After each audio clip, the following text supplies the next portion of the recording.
During your time there, you met a remarkable young boy who forever changed your life. And today he is your son. Is that correct? My dad taught him how to swim. My mom became what they say is his first therapist. I also attribute to being a very young teacher who didn't fully understand all the legalities and the things that you're supposed to do. And today, we are honored to have Erin Whalen, co-founder of Vinci RISE High, with us. Vinci RISE High is a school designed to meet the needs of homeless, foster, and probation youth in Los Angeles. Erin has an incredible passion for building from the margins and breaking through systematic silos to create a truly student-centered ecosystem. Education has consistently lagged behind. So many of our students there, they have the most pull factors pulling them away from school, but then they're engaging in the most boring version of school. I think the biggest myth that we have right now in education is that the deepest levels of learning only happen in the classroom. All the answers that we're seeking about learning are already happening naturally in conversation. The Avenue of the Strongest is a podcast dedicated to exploring the lives and experiences of the most inspiring individuals from around the world. Each episode features interviews with fascinating guests who share their insights and wisdom on a variety of topics, including education, impact, motivation, health, and learning. Here are your hosts, Anayet Chowdhury and Vlad Suleiman. Erin, welcome to the show. Thank you so much. I'm happy to be here.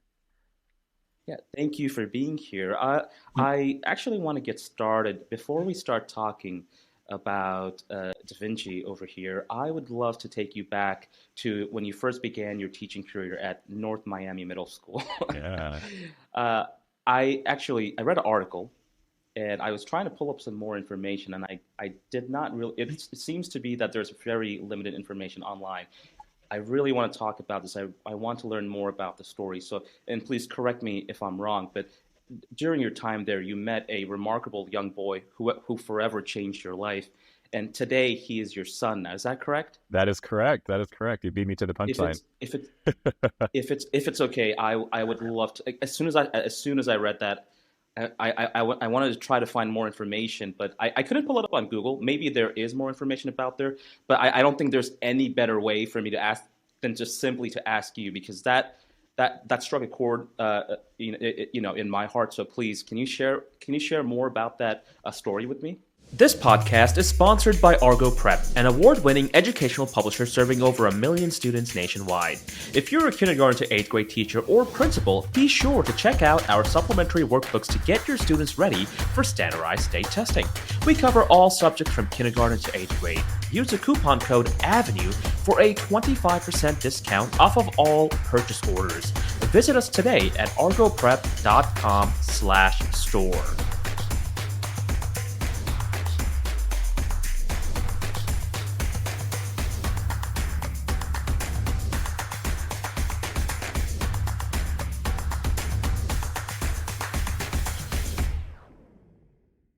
Absolutely. So I came into teaching by way of Teach for America, really understood at a very young age that my educational experience was a rarity, was a true rarity specifically for folks that look like me. So I went to Montessori schools where we built our own furniture. We spent a lot of our times doing project-based learning. 2 months out of the year, we just danced and performed and acted. We had to play every single sport, no matter what. And so it was just a very unique experience for a person of color in today's day. And so I think with that lens is what brought me to education. Fast forward into, finishing my Teach for America training, coming into North Miami Middle School, I was incredibly passionate about finding different avenues and ways of connecting with our youth. And so with that in mind, I started a dance group. At the same time, a little boy came into my classroom who was ultimately mute, and no one knew why. No one had any conception as to why. A lot of the adults in the building, quite frankly, had their own narratives as to why he didn't speak, whether it was behavior or disinterest, none really being favorable to what could have mentally caused that kind of attention in his life. With that in mind, given that I loved teaching at that first year, which is rare. Many people struggle with teaching in their first year. I actually had an incredibly strong connection, and at this point I attribute it to being so young. I turned 21 within my first year of teaching, And so, Oh, wow. yeah, and so Wow, me and the that's very students young. in middle school, me and the students related deeply, and so there was an incredible mutual respect there, where I was not trying to be older than I was, and they were not trying to be not trying to push, and or they didn't believe that because I was young that I couldn't connect. I think it was actually the opposite. So with that, I had a lot of actually additional capacity to do more. And so I started a dance group within my probably the first quarter of school, and that's the same time that the little boy came into the classroom, and he was in my English class. So, given that he didn't speak, you'd probably be surprised as I was to see that he was in the back of that audition line for the dance group, and just so Yeah. surprised to see him there, a kid who navigated the halls, navigated classrooms without saying a word, being in the, wanting to show off physical talent in that way. And so, when he auditioned, to everyone's surprise, he blew everyone away. It was beautiful to see him kind of come alive through movement. And that already in that moment spurred kind of an everlasting connection and understanding. And so he very quickly joined the dance group. He began to speak. So he began to speak and dance before anything else. And then that transcended into English class. So he would begin to speak there. And so we kind of saw that reversal of the boundaries and the barriers that come up due to trauma happen throughout that process. With that in mind, I began to form a really strong relationship with him. He began to become a TA. He was assisting in the classroom. He was a co-captain. I had two captains, student captains of the dance group. He became one of them, and then began to lead. So, Wow. watching self-actualization happen within a year, and then just continue on, and thereafter was incredible. But to say the least, he began to share because he was absent quite a bit, and so he would spend 3-4 days absent, weeks absent, and so I would ask him, you're doing so good in school now. You're beginning to connect. What's going on with your attendance? Is there anything that we can do? And he began to share that his family was going through housing instability, and so when they were housing unstable or homeless, to be honest, they would need to stay with other relatives or be in other places. Where ultimately he was the oldest child, so his attendance was the least concerning in terms of he was there to take care of the youth, and so like survival of the Right. family was really contingent on the oldest one being able to support, while his older sister, Right. his mom, would go Right. out and try to find some stability. And so that was one piece. Another thing that he began to share as we began to grow closer was, his journey towards really coming into North Miami Middle School being mute and not speaking and not connecting. And so what he shared with me is that he came out at a very young age to his family and has always been very confident in who he is, which I just admire so deeply, just so confident, so understanding of his own identity, that he felt the need to share that with his family at a very young age. Unfortunately, that was not received well. He was sent back to Haiti, and was his family there, who was I would say incredibly homophobic and deeply rooted in some of the religious underpinnings of all of Right. that. Right. He experienced all the abuses, and so that led to his kind of mutism, temporary mutism, as he came back. Mhm. And so hearing all of these Right. things, and I think having to understand how is school positioned or not positioned to support youth in these situations? One, being housing unstable. Two, going through severe levels of trauma. We didn't have counselors accessible to him to support him through the mental health challenges that all of that ensued, but we also didn't have enough social workers or support there to really get him to connect and be able to kind of make those everlasting connections that could kind of get him to stability. And so throughout the years, I did what teachers are never supposed to do, and I asked his mom if I could support him and house him during times of instability. I think that I also attribute that to being a young teacher and not knowing kind of like the legalities and the boundaries. But my roommate was also a teacher at North Miami Middle, and so we would house him during periods of time. And as the years went on, it would just became really that he became an additional part of my family. My family came to visit pretty consistently, and so they became very close to him. He expressed all of the challenges that he faced when coming out to his family, and kind of the trauma that ensued, and how that led to his mutism. And so I had to think about how in education and in schools are we positioned to either operationalize care or not. And so thinking about the staffing structure, there was no social worker, there were no supports, there were no therapists in the building to really support him with that. And the services, when we are actually the closest, one of the closest kind of institutions to him and his family to support. Additionally, in terms of attendance, right? The only thing that I was well positioned to or instructed to do as a teacher was to ask where he had been. Of course, you give like a Mhm. slap on the hand for not attending, but was there really a deeper level and a deeper understanding in the schoolhouse of how do you support students when their rationale for not being in school is actually based on a prioritization of survival over schooling? And that's more of a privilege thing than it is a choice. And so I think about that additional structure. And then lastly, kind of how do we support the overall progression of him and his family throughout this process to stabilization? And so one of the things I did, which is I also attribute to being a very young teacher who didn't fully understand all the legalities and the things that you're supposed to do. I asked him and his mom if I could house him. He had already expressed a want to do that, but I had a roommate. She was another teacher in the program. We had a great house in Miami, or a great, apartment in Miami with a very big living room and a big fluffy couch, and tons of food in the fridge. And so for me, it was a no-brainer as to, if this student who is so deeply wanting to be engaged and wanting to reconnect with school after so much, trauma is unable to access due to housing and food and stability, then and I have that, why not provide that? Any teacher training program, any, senior principal would tell you that that's the opposite of what you're supposed to do. And I actually think it was such a beautiful moment for me not to know that. And so his mom said yes.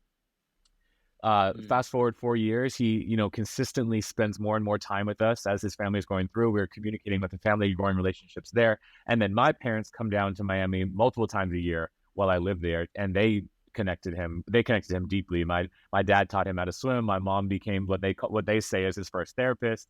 And so the deep connections there grew as mine and his connection grew as well. And so for my parents, when the question came about where he would be, or whose family he was a part of, they were very clear that he was definitely a part of our family as well as his own. And so as the time went on and he continued to flourish, he started an ally, LA LGBT or LGBTQ Alliance. He continued to be a dance captain. He founded a dance group in the high school. We decided that, or I should say, asked his family how they would feel about me adopting him when he went to college, or transitioned from Miami, because he wanted to go to LA as well. And again, his mom graciously and beautifully said yes. And so on graduation day from high school, we sat in a row with him and his family, or not with him because he was graduating, but with his family. And that was signing day. And so at that moment, he became officially a part of my family, and we believe it to be a part of my family and a part of his family.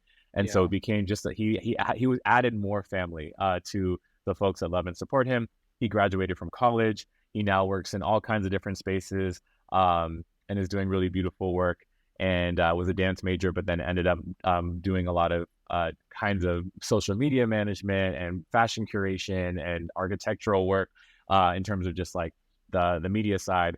And so incredibly proud of him. But really, that's the reason why I started a school like RISE and really worked with Carrie Croft, the co-founder, to create a school that could, in those situations, support youth holistically and not penalize them for systems out of their control. Because in the end of the day, that is the structure working at its worst, but also working as it's historically been meant to work. And I think we were trying to throw a wrench in that engine that's been driving that forward for so long. Wow, your story is so beautiful. Thank you. Honestly, I think we can spend. I don't even have to ask you any more of these questions, because I think that is the story over here. And I love talking about personal stories because that's what most people can relate to. That's wow. And he underwent that transformation all in 1 year, right? When he so first the initial auditioned transformation. Yeah, the initial transformation from the selective mutism to speaking and dancing and then communications around housing all happened within a year. But I was in Miami for about 4 to 5 years. And that's when the relationship continued, and he continued to self-actualize. He graduated from middle school, moved into high school. And then for the final 2 years, I had to move back to LA because I was getting placed on principalship track. And so continued to financially and emotionally and support him, came back to Miami consistently. And then graduation day was when it finally happened. So I'll get back to your story in a bit, because I know it's first of all, it's a very emotional story, but I want to spend some time talking about Vinci RISE High. What goes on in there? What kind of students are you working with? Yeah. So we work with the local group homes, probation officers, nonprofit organizations, and families to identify youth who need a more flexible a kind of a more holistic and supportive environment. So we designed the school specifically with homeless, foster, and probation youth in mind, and had them at the center of the table. So we had foster youth at the table. We had Children's Law Center for every kid who has an open case, goes there at least once a month in LA. We had School on Wheels, which works with homeless youth. We had attorneys. We had court-appointed special advocates, all at the table, surrounded by students, to talk about what can school do better to better meet the needs of this population. And so instead of building from the most stable student, right, the two-parent household, middle class or upper class student who can access that and has a desk and a computer at home, right, has all the resources they need, we decided to flip it on its head and really build from the students who probably have the least ability to access schooling. And then how does that change your model? And how do we ensure that that is a driver for equity? And so we co-locate with nonprofit organizations. We have 3 campuses across the county. We're selectively micro sites, so we do not enroll more than 100 to 120 students in each campus, because we find that with those kind of extenuating circumstances and needs, that's really the sweet spot to allow the staff to fully support and immerse themselves in each student's lives and needs, while also not overwhelming the system. And then it's also incredibly methodical in terms of the trauma. So having a high trauma environment where pretty much all the students have gone through some level of trauma, kind of adverse childhood experiences, it allows for healing to happen without overwhelm. We find that when it gets to the 150 more than that, it becomes overwhelming for students to be in that space altogether. And then right now, it's about 52% of our students are current or former probation, foster, or homeless. And then the other percentages are students who maybe are overaged and undercredited. So that might be an 18-year-old with like 9th grade credits because of life circumstances. It might be due to mental health circumstances. Many of them are parents. And so there's a whole diverse array of needs, or just students who need a more flexible schedule, who value from kind of the holistic services that we provide. Having co-location partnerships has been incredible. So the campus I'm sitting at right now is New Earth Youth Arts and Leadership Center. And so this center is really housed in a diversion program specifically for designed to meet the needs of probation youth. And so it's a healing institution. So when a student gets into trouble or gets into kind of engagements with the juvenile justice system, should the court deem it appropriate, they can come to Vinci RISE at New Earth instead of getting placed into probation camps or into the juvenile justice system. So really mitigating the school to prison pipeline. We also have a campus at Richstone Family Center, which is a family therapy services center. 100% of our partners have mental health teams, so that allows us to serve students even more in depth and holistically. And then we have an in-house social worker that's also trained in therapy services at every campus. And then our first and original site was Vinci RISE at a place called Home, which is really in like the USC region, downtown adjacent of LA. And they are an incredible organization that has material resources, college and career, the arts, sports and programming. So really it kind of creates a robust world where we can serve students really well. I think what also makes Vinci RISE magical is that we are intentionally a Da Vinci school, which is known for project-based learning. Most frequently, when you see organizations or schools serving this population, it can be very transactional relationship with learning.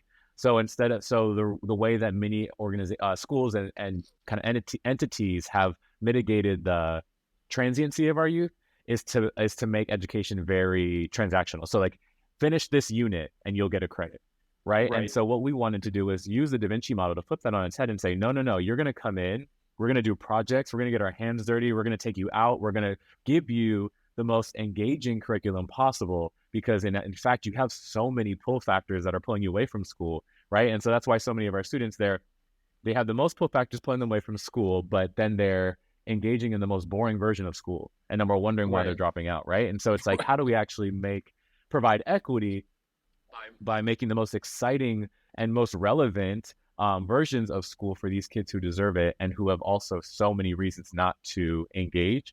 We need to actually soup up the kind of ways that we're becoming relevant in their lives. I would say those are the biggest pieces. We have a full mental health team.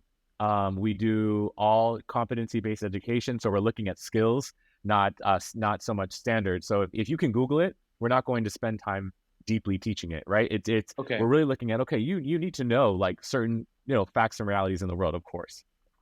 However, what we're seeing every day with ChatGPT and all the different technologies is like, it's more important how you collaborate, interact, analyze, critically think, right? Those are the skills that the industry is yearning for. And when people come in with a lot of facts, but they don't know how to do that, they're not going to go very far.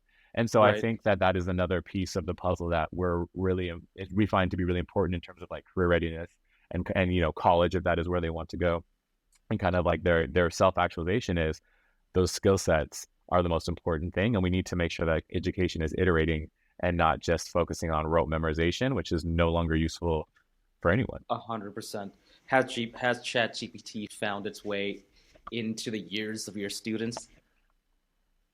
Oh, absolutely. Absolutely. I think Yeah. education right now I think Chat GBT is one of the biggest manifestations of how education must change. And I Yep. think it is a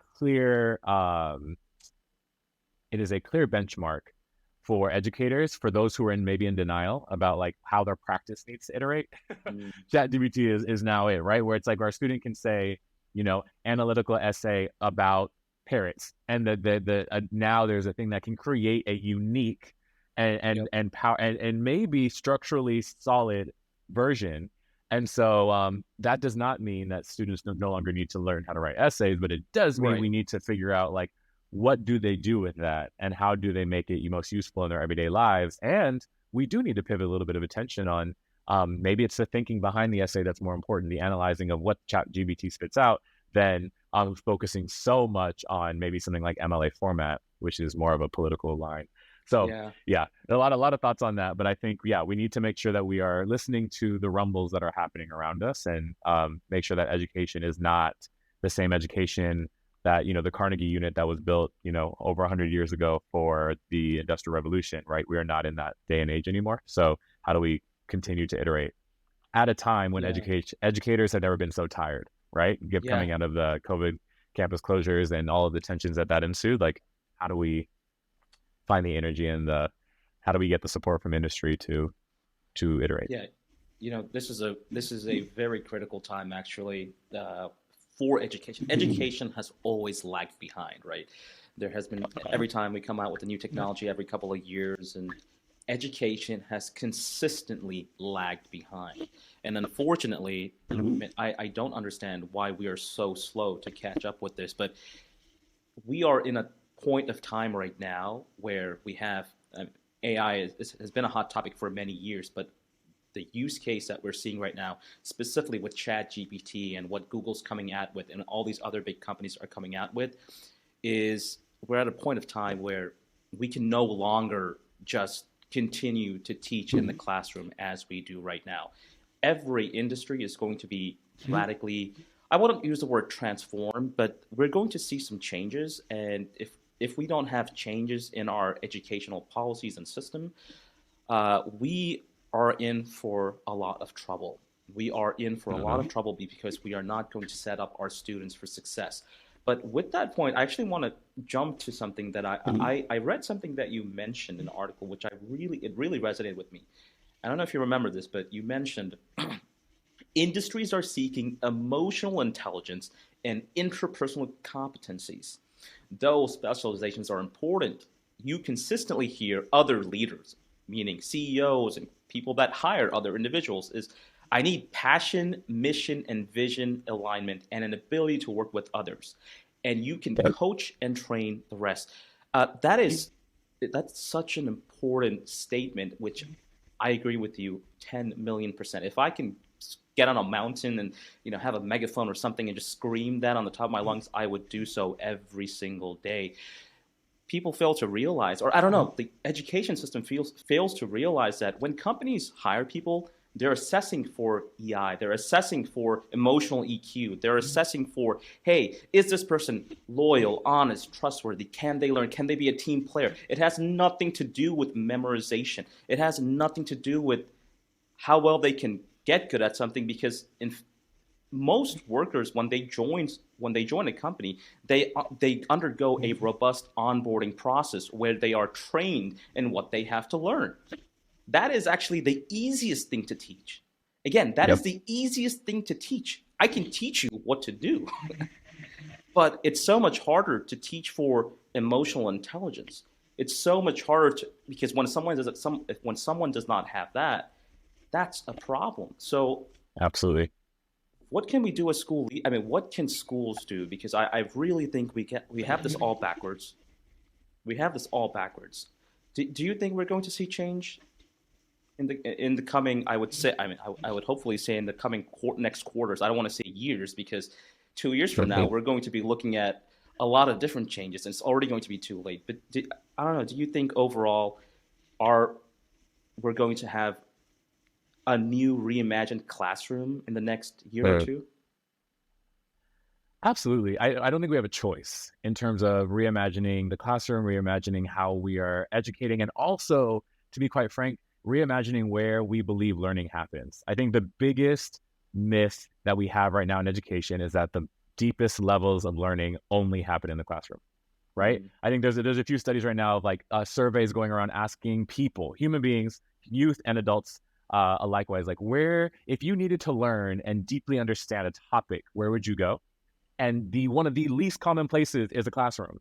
Yeah. Many people are like, I would go to TikTok. I would apprentice the person. I would jump in and do it myself, right? All the answers that we're seeking about learning are already happening naturally in conversation.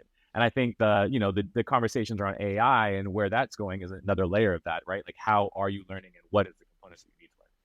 I think one of the most useful analogies in terms of how exactly what you're sharing around the social emotional intelligence, the decision making, right? And then the ability to grapple with complex and challenging problems are some of the most important, but they're most important really for the folks who are the most powerful in decisions and the ones leading the industries, right? When I think about secretary, like a secretary one, right? A secretary one, their job is like inbox management, right? Looking at kind of looking at some of the maybe like the suite, like the office suite.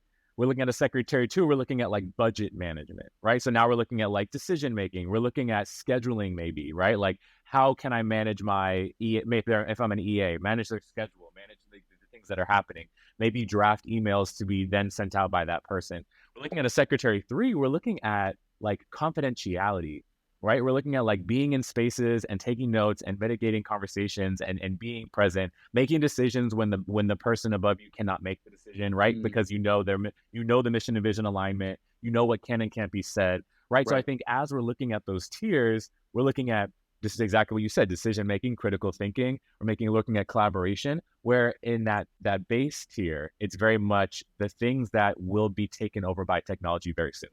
And so how do we utilize those structures, right? And we think, and that could be, I would say that would be modeled in any industry. We're thinking about like as you go up the tiers. And so I think what we have to understand is society has never been flipped on its head to allow everyone to be that, right? And that's also not the want and desire of everyone. Some people want to be a secretary one, and that's fine. And some people maybe want to move beyond to the executive director or move beyond to the superintendent or whatever that looks like in their model, the CEO. And so how do we provide access and equity within that conundrum and be very clear with people about where they're going and how that looks? And then I think in terms of education, the challenge that I'm seeing just as a school leader is that the educators that maybe educated us and the large us in our generation are not going to be the educators that educate them. And so I say that because there's a completely different level of skill sets. And I think you're going to see, right, where in this level, like everyone wants to talk about like teacher shortage and people's career changing in education, the demands are completely different, right? If I learn to teach, given, Medulla Latel, which is like a book that we get in many subjects, and it's like a textbook, right? That's how I learn to teach. And I've also internalized that there's a right way and a wrong way in everything that we do. I've also internalized that there are facts that I need to make sure that my students have memorized. And then I understand that like the tests that they take are what's going to dictate my effectiveness. Now we flip it on its head where society is saying, if there's a right or a wrong way, then it probably doesn't need to be deeply studied because then it's already, the answer's there. We can find it on our phone, right? The smartphones that we'll have for the rest of our lives. And we're looking towards things like competency-based learning and skill sets and performance tasks where it's, hey, you're stuck on, Mars. This is what you have. How do you analyze that? How do you fix that? Or, hey, your CEO believes this and you believe this. How do you have the conversation, right? So more and more our education system is looking at actually the things that we need to be grappling with are the things that don't have a yes or no answer. And I think that's a shift from where we needed the workers of our society to know yes or no answers, right? In the Industrial Revolution and assembly lines, you just need a yes or no answer. Your job is not to think and to analyze and talk. But now we are facing a world that is, one, unknown, but two, we have more questions about than ever before, because there's so many things like, we could talk about ChatGPT forever, things like that are actually having us ask questions like, what is the creative mind and who has it and who doesn't? And can an AI have it? And so I think, to answer your question, long and in brief, yes, the education system doesn't have a choice but to change, but the people who are within it and driving it may need to change as well, or they'll be replaced by other folks in different spaces. I think what America needs to do specifically is value education and value educators, because we need people who are maybe in other industries to join us. We also need the educators who are incredible in the industry right now to stay. And then folks who have always dreamed of being educators to come into it without having to think, I have to have a certain amount of familial money. Like, I have to have a certain amount of like historical money in my family to be able to afford to be an educator, right? I think we're seeing there's a lack of a lot of Black and brown educators because many families don't come from large levels of kind of financial stability. So being an educator doesn't make a ton of sense. Right. It's like spend $100,000 on the degree and then you're going to get $60,000 a year and you're never going to be able to pay it off. It's and then we're asking people like, why are educators burning out and leaving the work? And so I think we need to think about, if we're in the biggest pivot right now in just thinking, right? And then thinking and developing the brain and a self-actualization draws itself to education, then we probably need to start putting some resources into that driver. And also get industry partners involved, because I think it's going to take a very uncommon and unlikely group of people and industries and workarounds to make this pivot well with education. And it can no longer just be education in a silo. It's got to be every single industry playing their part in what we're talking about is raising our youth, raising our future, right? Like, take out the word education and we're talking about raising kids. We're talking about like getting them to be the best possible people they can be in our world. And so that cannot just be the education's job to do that. Of course, our parents play a huge role, but it also needs to be every other industry that we hope to drive forward in the future as well. I love that answer, and I completely agree with you 100%. We need key stakeholders in all industries, in many different industries. And that's what I think a lot of people fail to realize. Like, oh, it's a teacher's job. It's the education makers. No, it's the CEOs of other in the tech industry or even in the manufacturing industry. We need other people from different industries and sectors to come in to actually have a real and meaningful change. I've had plenty of conversations about this, but that is something that I 100% agree with you with. I do want to talk briefly about your school. So now, Da Vinci is known for producing some incredible results. In fact, on your website, I read that it was ranked one of the 256 elementary schools out of nearly 6,000 statewide to be recognized by California's Department of Education for its outstanding work in closing the achievement gap, which is something that it's very important for us. So, again, it's a silly question, but what is the secret to closing the achievement gap? What are you doing over there? What can other people learn over here? Yeah. Da Vinci, so the Da Vinci School Network has a long lineage of doing really beautiful work in relevant, career and oriented work, right? And I think that really leads to hard decisions, because that's not where you're going to be driven in education. And I think it's not until now that the Carnegie Foundation is helping to dismantle the Carnegie unit, that there is more space and more momentum behind ignoring the test and teaching the student more authentically. But Da Vinci has been powerful in that world from the beginning. And so taking a very big risk around, like, we believe that the best way for kids to learn is by doing. We believe that project-based learning is the heart of kind of how students can deeply understand concepts. We believe that you should have the opportunity to apprentice folks who are masters in that world. So we need to bring in industry partners. I think that Da Vinci as a network has done a great job at that.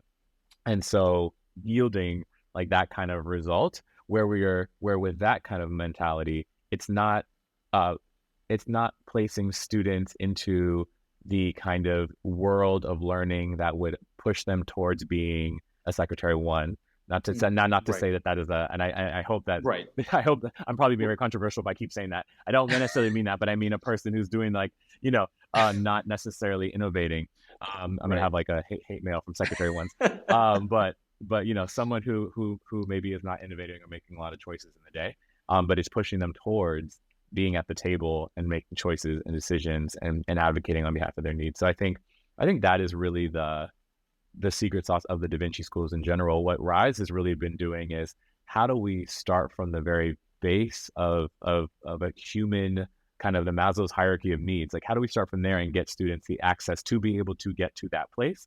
And I would say throughout the years, we've rung through structures and systems and operationalized care.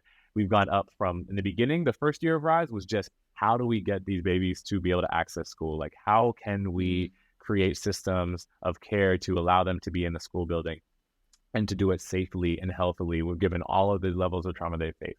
The next year, we started to get into, okay, what are some of like the collective structures of advisory and healing collective kind of conversations? How do we start to get them to create relationships and connections with the adults and the youth in the building? The next rung is like, now we can start talking about education, right? And that was years. That was like multiple years throughout that process, right? And now that we have the trust and the ability to build trust fast because we learned lessons along the way, now we can start to talk about education and how we get there. And so that's where we're at right now is like, okay, now we have this amazing Da Vinci School education. Now how do we offer that to these students who deserve it most, and really getting and rethinking and disrupting what they believed it to be all the way up to this point, right? Where many of the kids come to the building like, give me my packet. Right. I need a packet, and I know that's gonna be credit. And we're like, well, we don't have those here. And it completely shifts what they believe because they're and then eventually they're like, oh, they value and deeply understand that they want me to be successful. But in the beginning, they can get frustrated, right? Like I've learned, like I don't want to have a relationship with school. That's not what I've ever had before. So why would I have it now? And we're saying, no, we're actually going to deeply have a relationship with you and really focus in on getting you to where you need to be. I love that. Erin, I have two last remaining questions for you. My first question is, what advice do you have for other school leaders, other principals that you can share with? Because, we talk a lot about, teacher burnout is real. It's probably one of the most talked about topics right now in the entire system. Obviously, there are a lot of reasons for teacher burnout, from teacher pay to, we can be here forever, 10 hours discussing that. But one of the most important issues that I find consistently when I talk with teachers is the thing that pushes them over the edge, that causes them to fundamentally leave the profession. It's not really the wage, it's not the salary, which is surprising. It's always that they find themselves in a toxic work environment. They do not feel supported by their admins, aka principals, school leaders. And so I want to ask you, because you are a fantastic school leader, I just want to ask you, and what's some advice you can give to those principals out there who may, and if you're a principal listening, you know what your work environment looks like. You know if you have a great culture, okay culture, or a culture that you need to improve on. So is there any general advice that you would say to school leaders? Ooh, that is a tough one. I would, okay, a few things. I would say during this time of transition, because there's not a school that I know of or a school leader that I've talked to that is not going through huge transitions right now. There's nothing more important than transparency. And so what I've seen across the networks, whether it's public, private, charter, is that as our school leaders, our EAs, our executive directors, like the work we're trying to stabilize, we're trying to move forward and adjust to everything we talked about in this podcast, right? Like adjust to the changing world around us. Without transparency, it can lead to a lot of misunderstood messages because people are tired. People are tired. And so when we're exhausted, right, there's less capacity and less grace for anybody else. And so I think that what I'm seeing is there's frustration, and Da Vinci RISE, our school, is not immune to that. Right. We've had a lot of deep, teary-eyed conversations and circles and conversation and, work to get to where we need to go. So I would say that's one. I would say the other one, sleep and take care of yourself, because that's something that right now there's not a lot of space for. And then the last one, I would say just in terms, so I had the incredible opportunity to spend time with Bettina Love. If you haven't read her work, please read it. But this at ASU GSB this week, and one thing she said that I will never forget is she said, "Give them hell." And I think that that is one of the things that in education we have to do right now in terms of we need to read, we need to listen, we need to bring in everyone we possibly can from the industries, the partners. We need to get bold. And so when I say give them hell, I mean be brave, be audacious, and then be creative and don't be afraid to innovate and really think strategically around what is the innovative capacity of not only your industry, but yourself.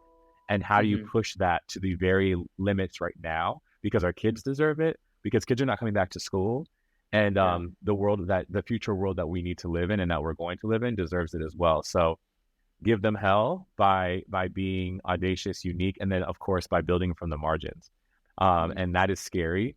And because, doing the right thing is not always celebrated in any industry, but especially not education, because it's one of the key markers of inequity that has allowed the status quo to continue. So when you're saying I'm going to provide homeless foster and probation youth who of course are many of them Black and brown with equity so that they can compete with some of the most affluent kids in the neighborhood, that is not going to be celebrated, whether it's said it is or not. It's not going to be celebrated all the time. And it's not going to be made easy. So be brave enough to do that. And the way to provide collective strength is combine with other folks in the work who agree with you and who will have the same mission and vision to build a larger voice, because the one small charter school in the corner of a neighborhood or the one small big public school, whatever that looks like, no one can do it alone. No, I love that. And Erin, I have one last question for you, which is who's been the strongest or most inspiring person in your life, and what lessons have you learned from them? Oh my goodness. The most inspiring human being in my life is absolutely my mother. So my mom went to Catholic schools growing up. She had a incredibly kind of, I would say traditional for the time, growing up experience, but she was also very limited in what she could do or what she was told she could do. And given that circumstance, she wanted the opposite for me. And so she always sent me to schools. I went to school with Amanda Gorman. Like, I was so lucky to have such an incredibly beautiful schooling experience where she got pushback from not only the communities around her, but she got pushback from my family. Why would you spend so much money? Why would you send him to these schools? Like, just send him here. Yeah. And her biggest thing was she didn't want me to become kind of a 1 in 1,000, quite literally. And so she wanted me to have the love and the care. And I think that has bled into everything I do, the school. And then I would say in closing, one of the reasons, many reasons she's one of the most pivotal people in my life is that the broken record message she sent me as a kid was that your best, and only you know what that is, and only you can be honest with yourself enough to know what that is, will forever and always be good enough. And I think when someone internalizes that, right, the most simple statement, but when someone feels that every day in what they do, and that means two things. One, you hold yourself accountable to your best in everything you do. That already is much more than many people in the world. But the second is that no matter how the outcome is, right, whether you win the race or not, in that moment, right, you know it is good enough, and it is moving you forward, right? Whether a failure or a victory by someone's standard, it's moving you forward. And I think that's allowed me to continue this work, to find the capacity to continue forward, to celebrate the fails, to celebrate the wins, for the larger revolution, because it doesn't happen in a day, right? It won't be televised. And so with that, I think that message is one of the biggest gifts that she ever gave me from a toddler till now. And so that internalized became my internal voice, which I would love to offer to other folks to give themselves the grace to believe that as well. Erin, thank you so much for sharing that. I really appreciate listening to your journey, learning more about your school, but more importantly, your story about your mom, but also your story about your son. There's a lot of issues, but I think one of the biggest issues in education that people don't talk about is how consistently people in poverty or those who experience homelessness, they lack a good quality of they lack a good educational support system. Even the schools themselves have very limited funding. I grew up in poverty myself, actually, but I will say with the big but, growing up, we didn't have a lot of anything, actually, but I was very lucky in one sense, which is I got to go to a good public school. I was fortunate enough to be in a zip code that allowed me to have basic educational needs. And I think about this oftentimes, and actually, this thought occurs to me several times in a year, which is, what if I had grown up in a different zip code? What if my parents were not lucky to live in that small, tiny studio apartment, which I hated, but again, it was that zip code. And it allowed me to go to that public school, which was great, and my experience was great, and I was so fortunate enough. Without that, and this is a problem that we see everywhere. This is why your story is so inspiring. This is why I really, really appreciate what you're doing with Vinci High. You are allowing students, you're providing them with an opportunity. And it's such a complex topic because when you want to provide students with opportunity, you need funding, you need money, right? Like you can be the kindest person in the world. You can say, hey, I'm the kindest person, I want to change people's life. Unfortunately, it takes money to change people's lives, right? You need to house them, you need to feed them, you need teachers, you need staff, you need admin, you need secretary ones.